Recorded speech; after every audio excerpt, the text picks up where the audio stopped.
Welcome, everybody, to Season 3 of Omnisend's Cart Insiders podcast. This season is all about email marketing automation.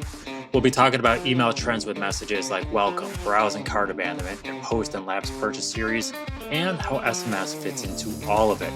With each episode diving into a specific type of messaging, complete with guests who are doing it well. To kick us off, on this first episode, we'll be discussing the benchmarks and trends with each of these messages and how you can use them to your advantage to increase sales, not your workload. To do this, I'm joined today by two e-commerce and email marketing veterans, Gabe Macaluso and Lucas Walker. Gabe, Lucas, guys, welcome to the show. And let's start by giving quickly the audience a little bit of an intro about yourself. And Lucas, let's start with you.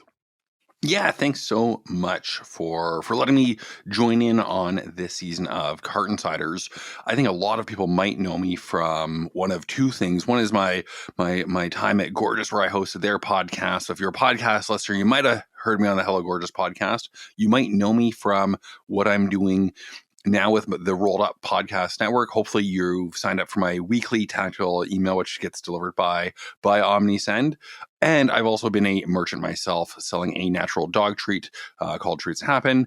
And that's a story for a whole other day, but going direct to consumer, but then also on Amazon and through wholesale channels like Ren's Pets here in Canada and Amazon and TJX, Marshall's, HomeSense, those fine stores as well. Awesome. Thanks for the background, Lucas. And next, Gabe. Gabe, if you are a returning listener of the podcast, he's been on the podcast before, so you'll recognize his voice. If not, you've probably seen him floating around social media or maybe worked with him in the past as well. So Gabe, welcome back to the show for you as well. And feel free to chime in, let people know who you are. Sure. Thanks so much, Greg. So my name is Gabe, and I'm the Director of Customer Success here at Omnisend, and have been dabbling in the e-commerce and email space for about 8 years now. I got my start and broke into this industry via Bronto, and then had an opportunity to join Omnisend and build something pretty amazing here.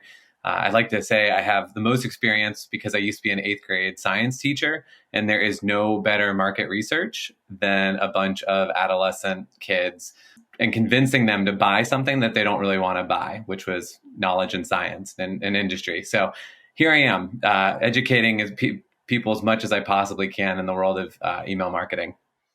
Thanks for the intro. So everyone, Lucas will be joining me on each episode during the season as well. So get used to his voice. It is a nice dulcet tone there. The reason I had Gabe on today is obviously he knows this stuff when it comes to email. He's been dealing directly with clients for a long time. Same here with Omnisend. But we've got different customer success managers joining us throughout the season as well to talk about how they help clients actually implement the things we're going to be talking about. And that's really the genesis of this season. How do we take something and actually implement it? This episode, we are here to talk about what in the world is going on with email marketing. So, how do companies learn from the things that are going on, these trends we're seeing to increase their own sales? 2020, email open rates increased for promotional messages, 22%, 31% for automated messages year over year. Conversion rates through the roof, right? Promotional messages finished 2020 at 6.5%, which is over 100% increase over the previous year. Automated messages, nearly 30%, which is nearly 100% year over year improvement. So some people might point to COVID and say, well, that's a natural thing, but we've been seeing these trend this way before COVID as well. So that's to me somewhat of an easy excuse. I'm going to toss this up for either of you guys to jump in first, and maybe Gabe, because you're working with clients, maybe you've got a little more direction on this. But why do you think we're seeing this continued rise of or continued increase in performance year over year when it comes to email marketing? Yeah, great question. And I think it primarily, falls back to COVID and people being at home. No, I'm just kidding. We won't use that. We won't use that as our story today. But no, I do believe that people have had an opportunity to kind of stop, pause, and reflect what's truly important to them when they're making a purchase. And so it has given them the bandwidth or the drive to actually research purchases more and more frequently. And the one stat I keep meaning to look up and I keep pushing off, and I think it should have come out in March based on past years, was the origination of search. And for the longest time, we saw this trend where Amazon was dominating the product search category in terms of, some close to 70% of people would go to Amazon.com first when they were looking for a product to purchase versus your traditional search engines. I think we're seeing a trend back to that because people are really taking the time and trying to go to direct to consumer, trying to support the local business. So I think all of that is a sort of a trickle down effect in terms of people want relevant messaging when they want it and when they're most likely to buy. I think the other thing that we're seeing in terms of just open rates increasing is the ESPs are getting really stingy on their deliverability. And some of these merchants who, kind of have just lived the life of batch and blast, pray and spray kind of mentality, they're being forced to have to clean up their list, or there's no way their emails are getting to the inbox. So inevitably, we're seeing a reduction of email volume sending per brand, but we're seeing skyrocketing open rates and skyrocketing conversion and revenue. So people are realizing, hey, if I can get to the inbox, more eyes are ultimately going to see it. We're going to see just sheer number of clicks go up, which obviously translates to higher click rates, and we're going to see more revenue because people are actually seeing the message and the promotion that we're sending out. So I want to follow up on something there, Gabe, with how people are approaching email, right? So you're saying they're approaching it less of a batch and blast mentality, right? We're cleaning the list, we're getting those inactives out of here. So we have a cleaner list, which will inevitably get you higher open rates because there's fewer inactives. Beyond just cleaning the list, do you find, or have you seen working with customers that companies are themselves approaching email in a different philosophy than maybe they were a year, 2, 3 years ago? Everything in the market we would want to say yes, that people are trying to do different things or trying to be innovative in what they're doing. And some brands are owning their brand voice and being very creative with it. I love using Duke Cannon as one of our client successes. They have just created such a great brand voice. And if you don't know them, they're in a heavily saturated market, what it seems right now in terms of like men's skincare health product type of vertical. But they've done a phenomenal job of kind of building this organic following. They're now on the shelves at Target, and they've built quite a following online. And they've done it through keeping true to themselves with their brand voice. Their pop-up is like, we hate spam too. So sign up for our emails because we're not going to spam you. And so that brand voice has been very strong. I'd say that's probably the biggest change, is that the brands are creating a voice, creating a character, and sticking to it rather than just being extremely generic. I'd say that's the biggest change that we're seeing. So it's relatable and people want to engage with that brand. So that is interesting, because that's the one thing. If you're a smaller brand and maybe you only have a couple of resources, maybe you're just a solopreneur, right? Doing kind of everything yourself, and you need to compete with larger brands, and they don't have to be behemoths, but just larger brands. I think that's something you have complete control over, is how you present that across your emails, across your social channels, across any sort of marketing you're doing. So that's a really good insight. Lucas, I want to bring you in here because you've been awful quiet here and I've been directing everything to Gabe. So you're approaching from a different mindset, right? You're a consumer getting these things. You're not sending emails for a living necessarily. You've had the experience working with tech partners in-house there. You've run your own business before, but now you're hosting podcasts, right? And you are having these conversations with leaders across the full spectrum of the industry. How are you seeing a difference in email just from a consumer standpoint? And then how are the conversations you're having from a podcast standpoint? Are you hearing more chatter about email or changing direction with email over the past, 12, 18 months? Yeah, so let's first break it down from the customer standpoint. So what are customers going through? And if you search your inbox for Mother's Day, there's no shortage of just promo, just blasting from companies like Wayfair, Amazon, and everything else. So I think that email is being delivered a lot more, but it's not necessarily the smartest way to do it.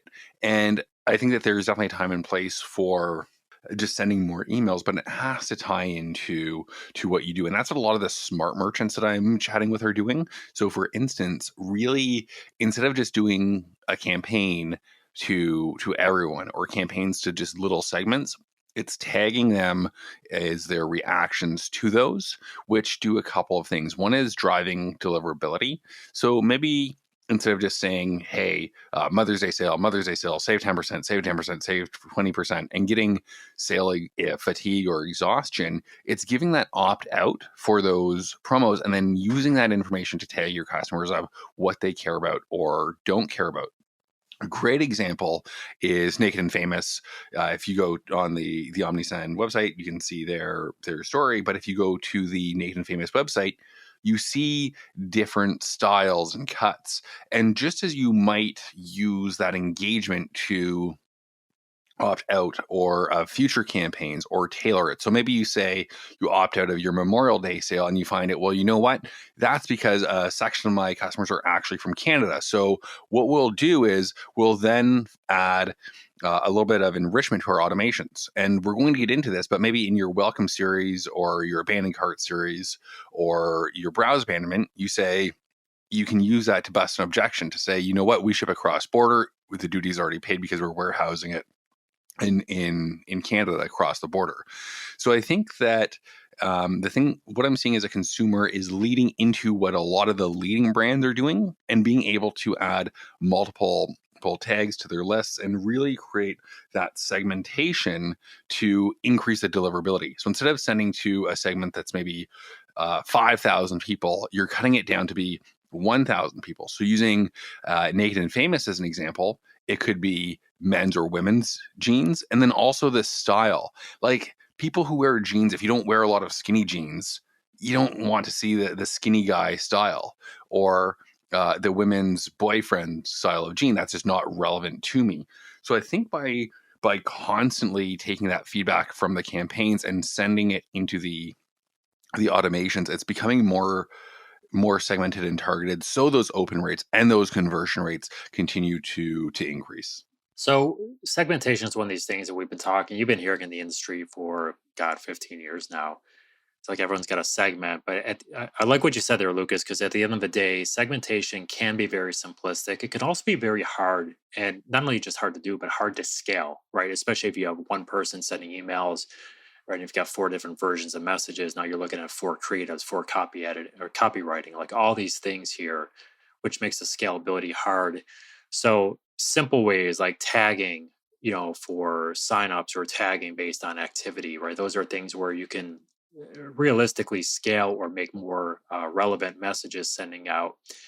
Ultimately, this is probably drives the idea of email marketing automation, the importance it's really developed. And it's something else we've been hearing about for years as well. But what I always tell people is automated emails are they're naturally relevant, but because they're naturally segmented, they're based on user behavior, right? I sign up for something, I cart a product, I abandon a product, I, just made a purchase, whatever it might be. So they're naturally relevant, which is probably why they perform so well. So it's a good transition over to marketing automation now. Last year, automated messages sent through Omnisend generated nearly 30% of all email marketing orders, and the volume of sends was less than 2%. So again, high sales, low volume of email sends because we have naturally relevant messages. So automated emails, one of these things that we've been hearing about for years. Gabe, I'm going to kick this back to you from a customer success standpoint, but also from being in the industry for so long, knee deep in email marketing.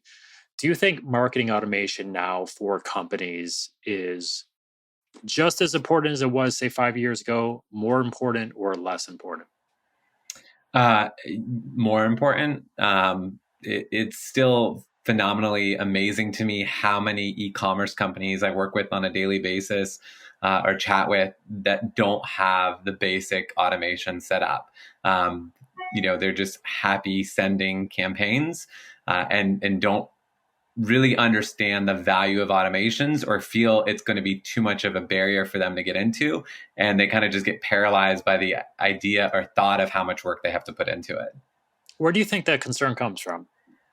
Well, I think when you're, a mom and pop shop, or you're the sole owner, or you're working in a marketing department and you're so concerned about the brand and the email looking perfect, you kind of just freak out and you say, I don't have enough time to do it. So our team here has been doing a really good job of saying, hey, get something live.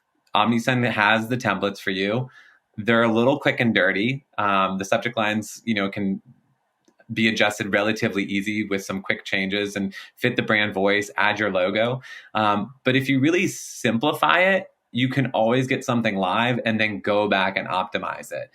We were looking through some examples the other day with a client, and I'm going to pick on Brooks Brothers, right? They've been around forever. They've got a browse abandonment email. I think the last time it was redesigned was probably 2005, and there's nothing fancy about it whatsoever, but it's live. And this is a multi-million-dollar company with probably multiple people on their email team, and that's what they've got going out, because that instance or that iteration of that email is better than having nothing. And I tell this, and I just bought new glasses from Zenni. They're an old customer of mine from my Bronto days, and have always bought my prescription glasses through them. And I got a shipping notification email from them. The shipping notifications, like the live updates, are not in the email. I have to click to a third-party website, and the email is 100% text. There's no product recommendations, and there's only a little Zenni logo at the very top. It's very rudimentary.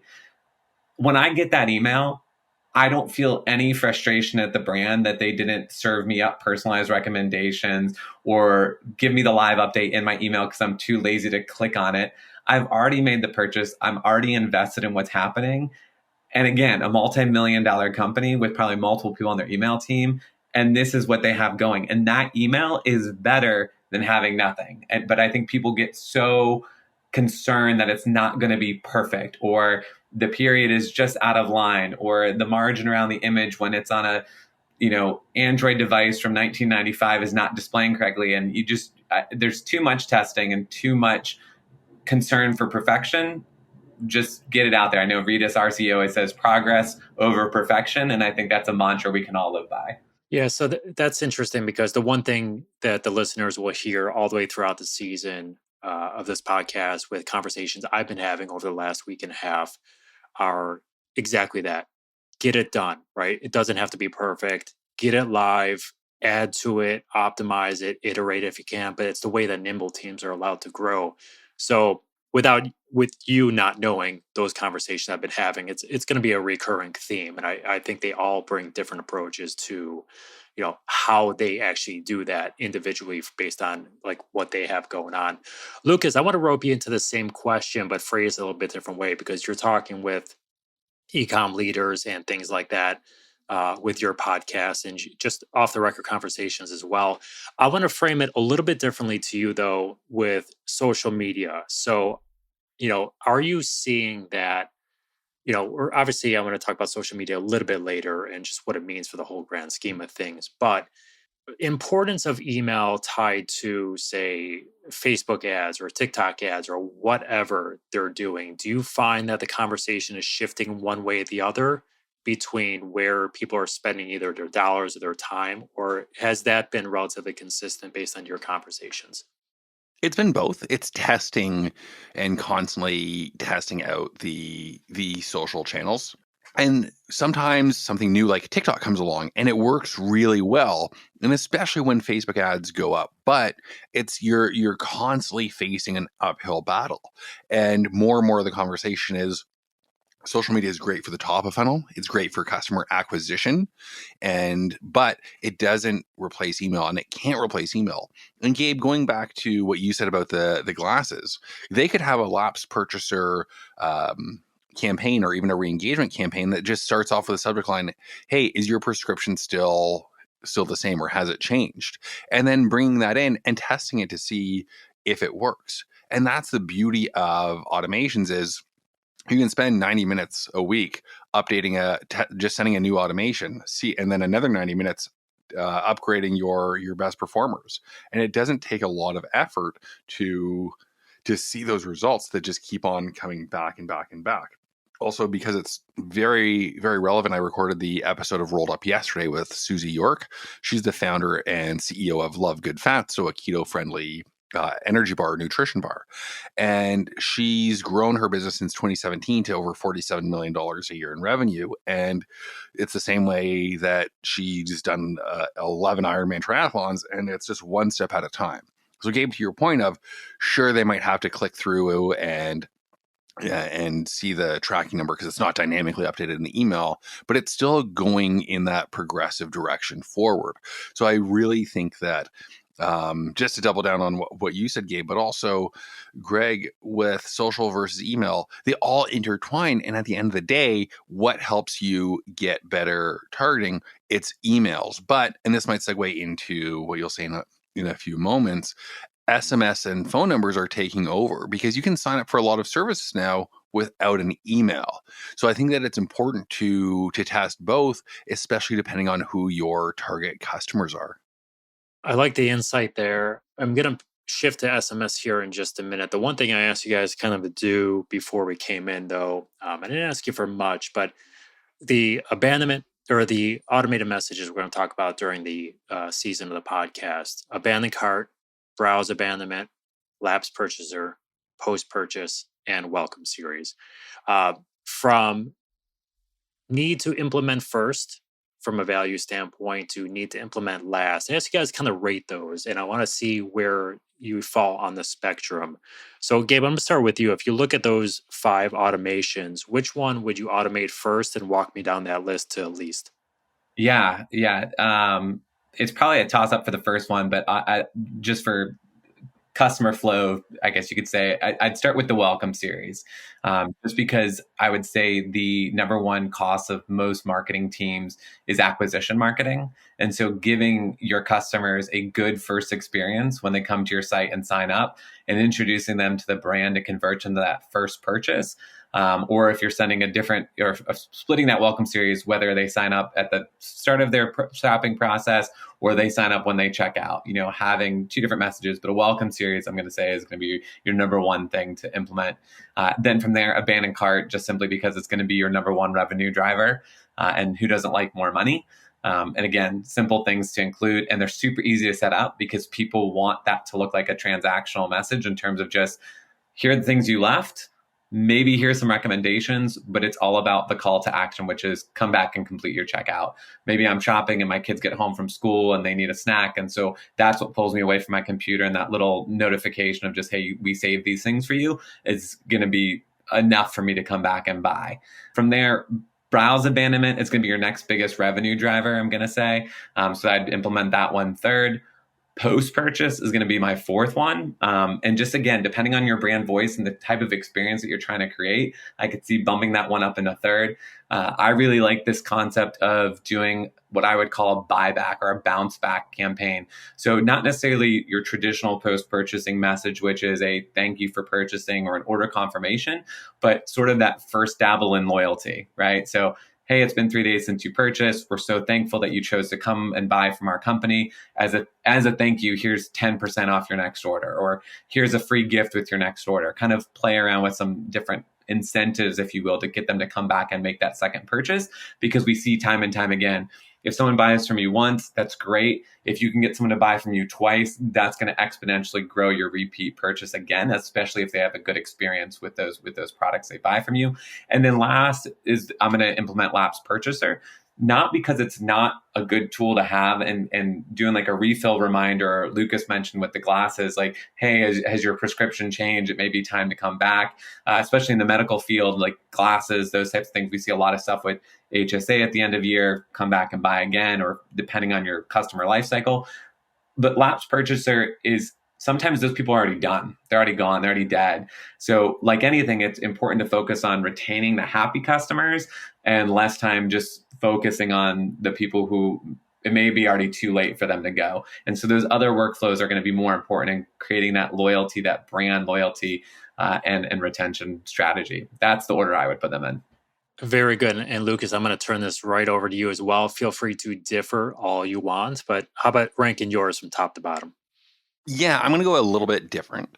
And I'm going to say abandon cart first and foremost, because if you're just starting out, you can kind of cheat and use your abandoned cart as your welcome series, but you're probably driving traffic. Maybe you're paying some influencers to, hey, buy a product and take that traffic there.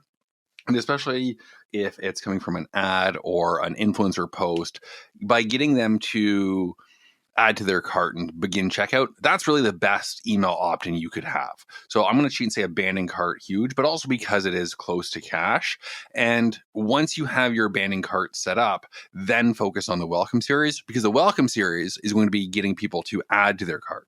So I'm going to cheat a little bit there and say that once you are kind of a little bit more set up and running, maybe starting to get some more organic traffic, I would say the welcome series. But again, it depends. If you're getting a ton of traffic and it's not converting to add to carts, then welcome series should be your priority. So I think it does have to play there.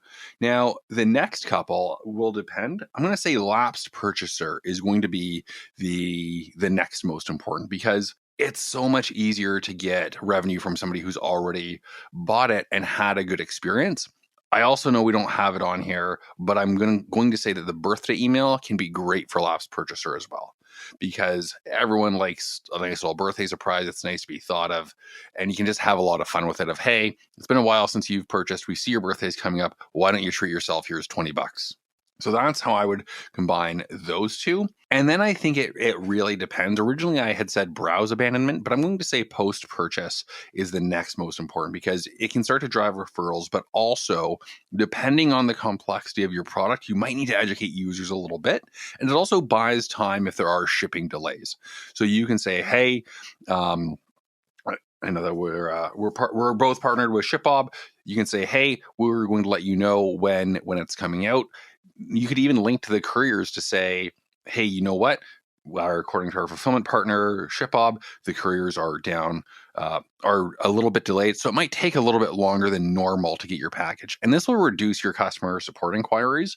But also, if the product's more complex, and your customers will tell you this, add that to your post-purchase flow to avoid any headaches or hassles of having to support them, and also from having to leave a negative review, because there's nothing worse than a 4-star review from a happy customer. And when I would get them, I'm thinking, like, why not? Why wouldn't you just give it 5 stars? You said so many nice things. You said your dog loved the product and it was great value. How is that not a 5-star review? And where I'm going with all of this is we changed our packaging. It was beautiful. You see it a lot now with sort of the 5-side bag and the pull tab, but people weren't used to it. They were used to the zip, the classic zipper where you rip the entire thing off. So we had so many people asking us, how do we open the bag? Or people saying, hey, I had to cut off the zipper. But adding anything like that can really remove friction from somebody enjoying your product post-purchase is a great use of that. And so it just really surprised and delights customers there. Same thing with Naked and Famous. Maybe give them a little bit of care, how to make your Naked and Famous denim last long and help them really enjoy their product. I think it's funny because, Gabe, there was definitely hesitation on your front or your side with which one to put first, right? So you kind of, I took it as like welcome and cart being like 1A, 1B. You can correct me if I'm wrong there, but I sense that hesitation. So you guys were in lockstep with cart and welcome being the first two there. I think post-purchase, you guys both had it as number 4. But you both mentioned the importance of it, right? Look at your own brand, but the customer nurture side of things, which I agree is really important, right? We're all shopping online now. And how many times do you wish, to your point, are there product care instructions or how to use instructions or whatever it might be, just checking in, make sure everything's good with their order? I mean, how many times do companies just send me marketing emails the next day and they don't tailor anything to you that enhances that purchase experience? So it's interesting to see your those middle 3, or I guess it's browse and lapse, which were the 2 biggest jumps for you guys, the differences there. But I think you're both right, where looking at your own brand to figure out, hey, do we have more lapse here? Is it, to your point, Lucas, is it closer to cash, right, on the lapse side because they've spent it from you before? So interesting experiment. It's probably because I've worked with Gabe for so long. Spoiler alert for the audience, but I had the exact same ranking that Gabe did here.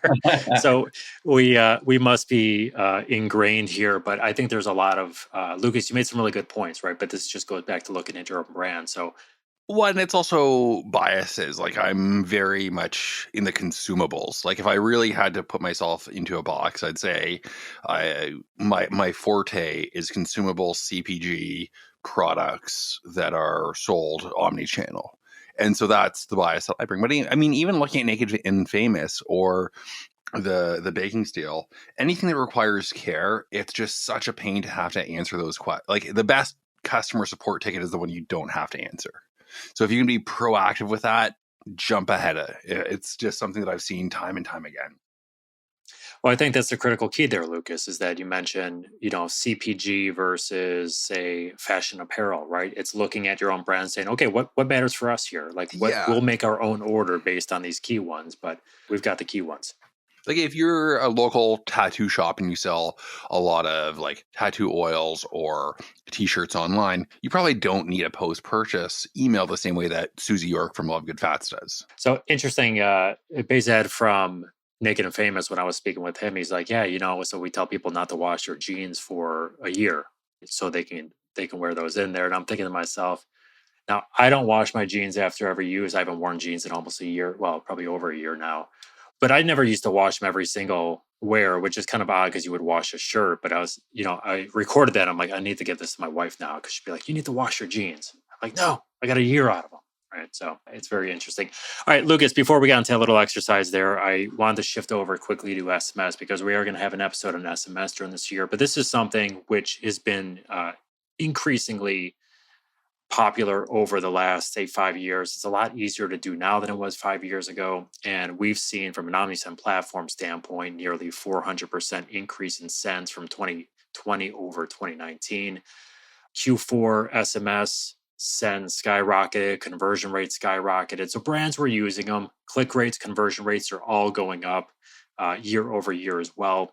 So everything is on par for SMS to continue rising in 2021 and beyond. So you teed us up before, Lucas. So I'm going to kick it over to you first, then shift over to Gabe. So Lucas first, why do you think we're seeing this massive rise in SMS? And do you think this is something that's just here to stay? Yeah, it's just getting started, and we talked about this on Pit Stop, Greg. If you're not collecting SMS now, it's getting to the point where it's almost too late. And I mentioned it earlier there's just less emails needed even for creating accounts and signing up for things. You can sign up for TikTok and other apps with just a phone number. We're also seeing more and more companies talk about how to use email less at work, especially internally. So people aren't sitting by their email as much anymore. And we've seen a few habits shift during the pandemic, one of which is the shift to curbside pickup. And that's a kind of real-time notification that SMS is so powerful to get customers warmed up in. I'll just go on the app, order my burrito for lunch, and then when I get the text saying it's ready, I walk out and get it. So for anything that really focuses on last mile logistics, where maybe it's a larger item that you've ordered, so you have to be around when UPS is shipping it, it's a great way to get those primary or the more important notifications that customers need. Now, the other thing that I think is very interesting is a way to circumvent excessive discounting, which is with limited edition product releases. Gen Z or Gen Z they love exclusivity. And that's just a trend that's coming up. So rather than have something that everyone has and you got a good deal on it, customers are more and more looking for things that are unique or limited edition. And being able to get those notifications through SMS, that's something that a lot of customers are turning on and being able to shop through those channels as well. Yeah, I would agree with you. And I love when I was on your podcast, I was speaking about different generations. I said, oh, I'm a Gen Z. And then afterward, you were like, how old are you? Because I was looking up, things don't match here, right? So I'm definitely a Gen Xer. Just so everyone knows. Gabe, I want to turn this to you, but from a different perspective, right? So I'm not going to ask you if more customers are adopting it because we know just by Omnisend send numbers that they are. I want to get your perspective on kind of the conversations you're having with e-commerce brands using Omnisend. So are you seeing a shift in like use cases for them, or you and your team, are you getting specific types of questions now than you weren't getting a year or two ago in terms of SMS? Can you kind of give a broad scope of kind of this holistic shift you've seen of SMS? Yeah, I mean, I think in sort of the same or similar vein that Lucas mentioned, where it's last mile logistics, and it's SMS is a very intimate channel, and people are more willing to give their phone numbers. it'll be interesting to see as the trend continues. As we've been in the email industry for 8 years and people are like, oh, you're spammers. It's like, well, no, like there's opt-in practices and all this kind of stuff. And SMS laws are even stricter. So it'll be interesting to see like if more and more brands adopt the mentality of sending SMS campaigns, right? So just large generic messaging, site-wide sale, those typically don't perform as well as your traditional email campaigns. Where I think SMS does do really well is in kind of twofold, where you can kind of foster that intimate experience. So one is automations, right? So it's just that step before that last mile logistic piece of, hey, you left this stuff in your cart and we're having this one-to-one conversation. Or if you're integrating with your support stack like Gorgeous, where if you want to say, hey, you left this item in your cart, if you have questions about the product, text us back and we can follow up with you, right? It creates that intimate one-to-one conversation and allows people to have that experience. On the other side of that automation piece is, or kind of targeting your loyalist or your VIP. So creating this group of extreme fans. So whether it's a consumable product that goes out of stock really quick, or you're a clothing brand that does limited release drops, text messaging is a fantastic way to build buzz and say, hey, the drop is going live in 2 hours. Make sure you're ready for it. And then, kind of pitching that piece of, hey, if you spend X amount of dollars, you qualify as a VIP, so you're the first to know. There's all kinds of little things that you can do with that, but it just kind of highlights what Lucas was saying with the SMS channel is it's exclusive, it's intimate, I'm in the know, I get to be in the club because I've given you my cell phone number. Yeah, and certainly the automation piece is critical here. You can have tons of success outside of the automation, but being able to put SMS into the same automations as emails and really configure that customer flow or that communication channel is really important as well. So we're definitely seeing a rise in that. Great insights from both of you guys here. I want to ask you a personal question, and you guys just feel free to chime in however you want to, about personal use of SMS. So I'm signed up for tons of SMS programs. Now, part of that is what I do for a living, right? I want to see what's happening. But I find myself, even though I'm signed up for them for mostly a different reason, not always, but mostly, they do convert me from time to time, right? Even though I'm not looking for a conversion or shopping, but I'll get something and be like, oh, that's a nice idea. It's a great example. My mother was in town visiting, haven't seen her in pre-pandemic, right? So we don't live by each other. So she was here for Mother's Day. And I'm like, I have no idea what to get her because normally I'll send her flowers or something. And I'm like, well, there's no point of doing that. And I got an SMS from a brand and I was like, you know what?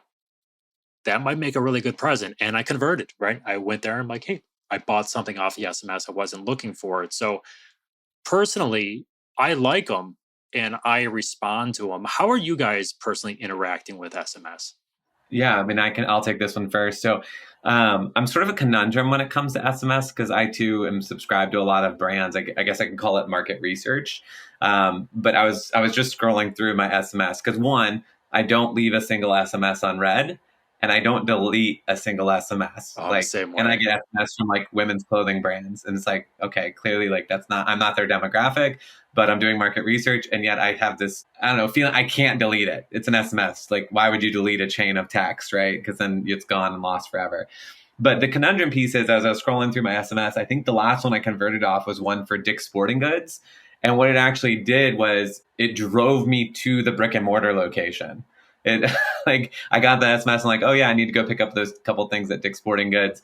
We're, a 15-minute drive. Let's swing over there. And of course, it's a big brand, so they're giving me a discount, that kind of stuff. But it actually drove an in-store experience, which the poor email marketer, SMS marketer doesn't get the conversion for it, but ultimately that's what drove my purchase. And then looking through other stuff, it's like, our kids' local rec league here in Charleston is using text messaging communication to let us know, like, are the fields open? Are the fields closed? And so, I think it's just becoming an integrated piece of life. And I hope that it kind of retains its ingenuity or if its specialness, if you will, because people claim they hate email. Every year we see the articles, email's dead. SMS is still the up and coming kid. And we obviously know that email is still extremely successful and will be a part of our life forever until we have chips implanted into our brain. So I think there's a lot of things you can do with SMS that are effective, but I think it's all about that even alluding to that one-to-one conversation, even if you can tell it's a many or one-to-many. Yeah, very interesting. Lucas, how about you? So I just went through my texts to see what I've been engaging with. I have two positive stories and one negative story. Both times I was excited to see the update from something that I had purchased. It was actually a brand that I had purchased from multiple times. So one was my lunch from yesterday. The other was some beard oil that I had purchased. But one that I found, which was a super annoying, was I had signed up to do when I was back on the road a year ago to just like a trial workout at a gym in Texas, and they texted me telling me to come in for a free workout. Now, I haven't been working out during COVID. I'm not in Texas. It could not be any more irrelevant to me. And that one was just frustrating as hell. And it really goes into sort of one of my philosophies is warm up with your customers. What do your customers who already know and trust you like? Because if they aren't going to like it, well, you might not want to burn someone who's really close to purchasing by being a little bit too aggressive with it. The one the one item that will get me to purchase is anything that's limited release, and just an update on a campaign or an abandoned cart saying, "Hey, we have limited in stock. We will probably sell it within the next 90 minutes." That does get me to convert. So, one question here. The gym in Texas, did you opt out of it? Mhm. Okay. Several Okay. times. Good to know. Several Gabe, times. I'm like That's you, part of man. my I don't frustration. delete. I went through a couple weeks ago and I was like, I need to delete these because I know the next time I turn my Apple Watch on, it's going to take 2 years to update all the SMS messages in there. So that's really why I did it. But Yeah, but it's digital archaeology. Yeah. Like what other more fascinating topic could you then go back and read text messages from years ago? I know What I could do the possibly same be thing cringy though. about I that? just, even if I'm not interested in the brand, I still hold on to it, which I think is something brands can learn from this, right? It might always be there, like an email in the inbox, unless you delete it. It might just always be there for you for when you do. Well, it's so searchable, and I think it's we're going off script here, but we've been good for 42 minutes. But like if people are searching for you and they see discount codes and they miss the discount, you should always have like a 10% off feel good discount code. If customers know that you give discounts, don't nickel and dime them when they're saying, "Hey, I'm ready to purchase. Can I get a discount code?" Especially if they're SMSing in or replying to that message. Yeah, and you touched on something before, Lucas, during your answer as well about like limited, either a new release or limited availability for stock or things like that, right? Things are about to sell out and you convert from those. So we'll have Figpin on the season, but they do SMS for new releases as well, and that's where they're finding the most success with them. So I think you reiterate exactly what they were saying here. Two last questions for you guys here. I think they're both somewhat leading, so I apologize for that for the listeners, but I'm going to ask them anyways because that's what I do. So, iOS update 14 kind of rolled out a couple weeks ago. It's still, I haven't updated my phone yet, but it's still rolling out. So far, the reports are about, I think it was 94% of users are opting out of Facebook tracking, which these things all have ripple effects. So, potentially less targeted promotions if you're doing ad campaigns on Facebook to kind of generate costs, which this is where email, you own that customer data. It's yours, it's in front of you, it's real time for what you want. You can resync that customer data on the Facebook, which preferably makes those more profitable for you, right? So, do you think we're at the beginning of a wave where email, SMS, push notifications, whatever that kind of trusted opt in channels are only at the beginning right now and they're going to continue to go up? Or do you think these things will all kind of self correct themselves? I can go first. Gabe, you went first last time, and not to cop out the answer, but I think it'll be both. I think it will continue to grow while also sort of self-selecting and almost folding in on itself to really define what it becomes. Anything that I gave? Yeah, I mean, I think we're already starting to see this trend, and I touched on it earlier with like just the quality of opted-in lists. I mean, we're still going to have merchants that will purchase lists, which you should never, ever, ever do. It's just a disaster for recipe, but that's a whole nother conversation and topic we could get into. But never purchase a list. I'm just going to repeat that over and over again. As tempting as be, especially with Facebook ad spending maybe going up, going down. Who knows what they're going to do with it? If it's not as valuable, do they cut costs, or if it's more targeted, they have to increase pricing to try to pay the bills at Facebook? Who knows what's going to happen with that? But regardless of that, I think is going to open up an opportunity to is just really improving the quality of your list. We're seeing more and more email providers. We're highly encouraging our users to implement double opt-in. And, our competitors out there have done it for years. Some of the legacy ones have kind of forced on people.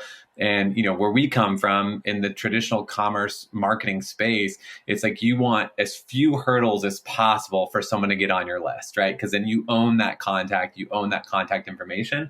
But people are starting to see the trend of, hey, I would rather have 100 really good people that I know read all my emails and buy from me than 1,000 people that are maybe just lurking on my email list. What value am I really getting out of them? And so I think it's an opportunity for people to kind of reevaluate what is their acquisition strategy, how are they getting people, and when they're communicating with them, is it valuable enough for people to engage with the brand and actually make a purchase? Yeah, really good points for both of you guys. Really good points. So, we'll see how things unfold. Whether And Apple. Yeah. just one last thing to add is, like Facebook has other points of data, so I don't think it'll be I don't think it'll be as harsh as people think it is, but I do think it'll still really show the importance of owning your list and having a quality first party data list that you can send to and really engage with however you want. So I think that's a really important point as well. So Facebook, they've collected a lot of data over a long period of time where, they'll be okay. They'll figure stuff out. Even if they're neglecting somewhere, they'll figure something else out to cover those gaps there. So They're listening. They're listening to our conversation right now. So they know exactly how to target us. I know. Exactly. I'm taking a trip to Bali. Well, we can't target specifically, but we know all these people have been talking about this exact subject. Yeah, exactly.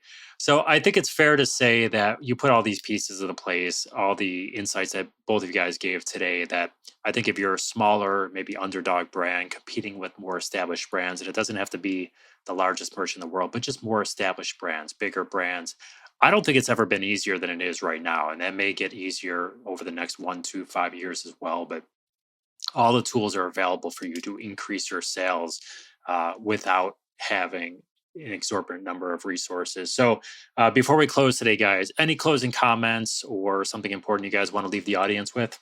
Lucas, you want to go first on this one? Or? Yeah, was waiting the awkward silence of you go first. This is my psychological study to see who's going to jump in. Well, it's what we call the Canadian gridlock, where you get stuck in the door and you're both holding it, saying, "No, you go ahead." But I think I'm really looking forward to digging into some of the items that we talked about today in more detail as we go through some of the episodes throughout the season, and really exploring at a 30,000 foot level what happens throughout 2021 versus 2020. I think as things just get more competitive, having a good, smart, clean list that you've segmented and taken the time to warm them up and engage with will have a bigger impact than ever before. Yeah, absolutely. I think that sounds phenomenal. And I would say the one thing I would like to leave you guys with is just remember you're in a unique position that as a marketer for, a consumable good or e-commerce company, you're also a consumer. And I think that's a unique perspective that we have in this industry, is that we get to sit on both sides of the table. And oftentimes when we're in our workplace and our workplace mentality, we forget that. And so when we're setting up a welcome series or an abandoned cart series or a pop-up at the front end of the website, and we're thinking about what discounts we want to offer, how we want to present those discounts, we forget that we're also a purchaser. And we just need to walk ourselves through that story. So, you asked for an email opt-in. How much information are you collecting? You send a welcome message, and is it short, simple, and to the point? Or are you, writing an 8-page narrative about your family history? And if you put yourself in the actual shoes of a purchaser and walk into a brick and mortar location and someone runs up to you and says, sign up for our email list, great.